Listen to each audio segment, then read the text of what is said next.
Hey Charleston, John Crompton here, your trusted realtor in the Charleston, Mount Pleasant area with the Boulevard Company. I want to give you guys the year-end review and what did we see happen throughout the entire year of 2024. Now I know I do the month-by-month comparisons from year over year, but this is just a whole recap of what we saw happen in 2024. I think you'll be surprised at some of the numbers, and I'll give you a little bit of insight on where I think we may be heading for 2025, yet that's still up in the air. So let's talk about some of these numbers a little bit. Our average sales price for the Charleston Tri-County area, it increased 10.4% over the last year. So if you bought a home, theoretically, your home went up 10.4% because that's how fast the average sales price in our area climbed in 2024. Those are huge numbers. That's a big increase. Typically, we like to see 3 to 5%, somewhere in that 4% range is normal. So this is double that. And the reason for that is there's still just not enough inventory in the area. There's still a lot of people moving in from other areas. So it's pushing that sales price up, and away. And that's what we've seen over the last, 5 years. So let's talk about a really big important topic for sellers, and it's a really good understanding for buyers, is what is the average list price to sales price. Now, this doesn't mean the first list price to sales price, this means the final list price from contract to close. Now, on average, that went down 0.5% from last year, meaning there's a little bit more negotiations with the sellers.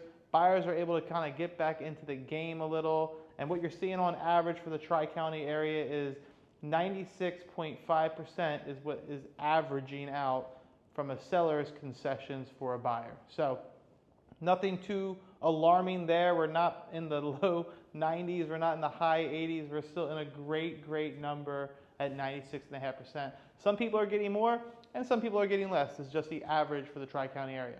Our days on market I want to talk about. We've seen our days on market decrease due to the COVID era, and now they're coming back to normal somewhat.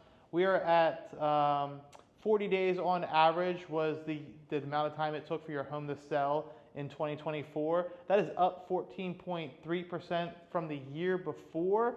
Still in context, pre-pandemic, it was taking you on average 50 to 60 days to sell your home in a given year from 2014 to 2019. So still very low in respect towards that.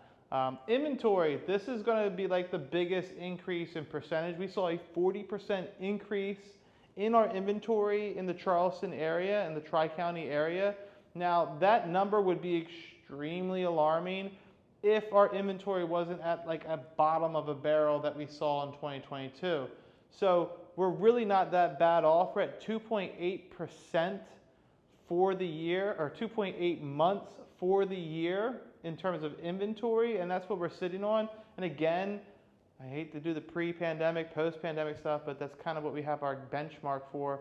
Pre-pandemic, our average inventory levels were around 4.5 to 5 months of inventory, maybe low fours at times. And so we're at 2.8, and we're still well below what is the normal pre-pandemic. What will our new normal be after all the amounts of sales we saw in the last 4 or 5 years? Not really sure, but we'll find out when we get there together. Let's talk about listings. Now, listings are the name of the game. We saw very little of them in 2022, slowly coming back in 2023. In 2024, we saw an increase of 10.5% in listings going live on our multiple listing service. So we are seeing more sellers feel confident about getting in the game, whether they're cashing out, or they're moving out of area, or they're upsizing or downsizing. So we're seeing more confidence from the seller standpoint. Contracts, what we saw in 2023 and 2024 were really low years. 2023 was extremely low, and 2024 was just a little bit better than 23. And yet we saw a 2.5% increase over our inventory or our contracts written. I think that just shows you that we were just around this bottom out on contracts written. We might start seeing it go this way. Why is that? Well, price, like I mentioned, went sky high. Listing inventory came back a little bit. There's a little bit more negotiation, so people feel more confident about dipping their toe in the market and going after that home they want, and no longer having to pay over asking and giving you know, the rights to their first child basically away. Closed homes, this is an interesting one, and I think we've seen this a lot throughout last year, at least I have and some other colleagues that I chat with. There's a lot of fall throughs. So our closed homes have only gone up 1.1%. That's very, very flat. So we're on par almost to do the same numbers we did in 23, which were pretty down and pretty depressed. And nationwide is going to be one of the slowest years, I think, on record for 2024. But that being said, from the contracts written up 2.5% to the closed homes, we saw a lot of fall through. And why was there fall through?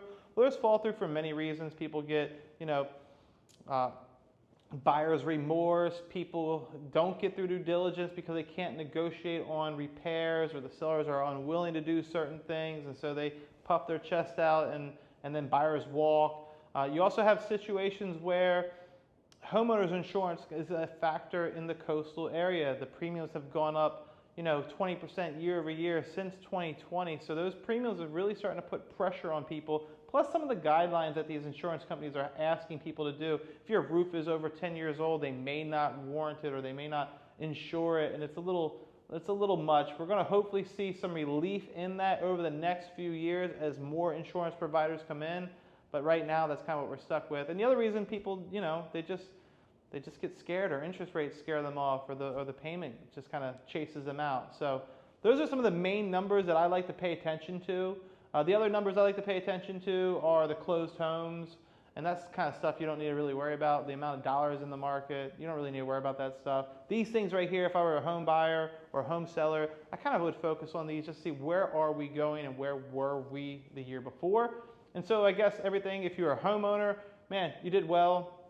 If you're a buyer, you negotiated, you probably did well. If you got in with an interest rate, you know, the hopes are that they'll come back down. I don't know when. We've been hoping for years now, and I think we may be hoping for years to come. I think our new normal hopefully will be around like 6%, 6.25%, maybe 6.5%, because right now we're at 7%, and it just doesn't seem to be operating. I do think we will see more inventory come on the market in 2025 as that gradual shift from that downward trend that we used to have of listings not coming on, but now coming back. People are more confident, people are moving. I think our contracts written will be a little bit more, but not far off from what we saw of last year.